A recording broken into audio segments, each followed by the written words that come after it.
if we're talking about printing and emailing, it's probably worthwhile jumping back onto my cash receipts.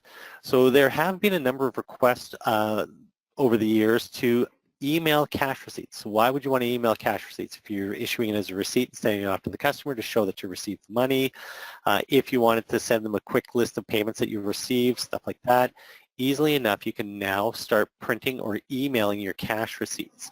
So if I go down into my transactions here, I'm just going to go get down into my cash receipts. So as I tab through my cash receipts here, I'm just going to put this in a sample batch again, right? And you know what? I might as well start paying some of the Aaron Fitz stuff. So when I select Aaron Fitz here and say I'm going to pay $1,500 or $15,000, easily enough, if I go into my apply here, you may not auto-apply when you're doing it, or you may. Auto-apply just simply says based on my oldest to my newest, I'm just going to apply the balance that I got for that $15,000. And if I got a check number here, whatever that payment number is, I can simply hit email from here. So the ability to be able to email out as a Word template gives me the ability that it has a Word template associated to it gives me the ability to email out. So I can email out my cash receipt. So I had successful there, so it wasn't an issue. Should be getting that as an email because I sent it to myself. Actually, I should have set it up as like Andrew or Scott, just send it to somebody different. But then that's one of the features, so the emailing of the cash receipts. So printing the cash receipts was an older feature. The emailing of the cash receipts is a new feature.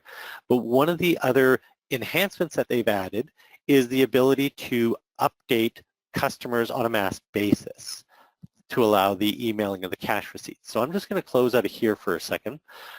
How does it know to email out the cash receipt? So when I go into my customer card here, I'm going to go back to that customer card. Now you're going to notice Happy Ralph's is actually the first customer in my list, but when I do my lookup here, Happy Ralph's isn't in the list. Why is that? Well, I've excluded inactive customers. If I want to remove that check mark, I'll see all my customers. So that was a feature that was updated before. So if you want to exclude them, just set it as your default view. So that's a nice little update that they've added. So if I do a quick look up here and pick up Aaron Fitz again. Now under Aaron Fitz here, I will see that I have my email option. And under my email option, you can see cash receipts. Well, you know what, maybe I want to make that a PDF, so I'll change that. So that's great. Inside here, I have the ability to email out cash receipts. So that's how I got the email button up at the top. So I've got a Word template that's tied in. I have the ability to email out cash receipts. But more so, that's, you know, it's one of those scenarios where it's like, oh, it's great that it does this, but Marvin, I need to apply this to the 1,000 customers that I have. I don't want to go through this one at a time. So easily enough, what you could do is if I go back to that navigation list, right? So if I just go up to my customers navigation list, so I'm just going to click on this. You see without my little analyzer mode over on the right-hand side, came up pretty quick. If I needed to update a customer, I can easily just pick up the customer here. I can say, update my email settings here and say, I want to do cash receipts. This is the message ID that I'm sending out, and I want it PDF.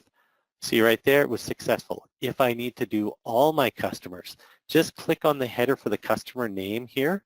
It's going to mark off everything. And then when I go under my email settings here, go cash receipts, PDF, and go OK. So you're going to see that it actually ran through 117 of them within a second or two. Now, if you have 1,000 of them, it's going to take a minute or two. So be patient, but at the same time, it's certainly a lot quicker and a lot faster than having to click on each one of them individually.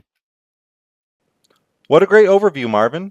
For the next episode of the series, follow us on LinkedIn at GP Support North, or for how GP Support North can help you get more out of your Dynamics GP ERP, visit www.gpsupportnorth.com. Well, we'll see you there.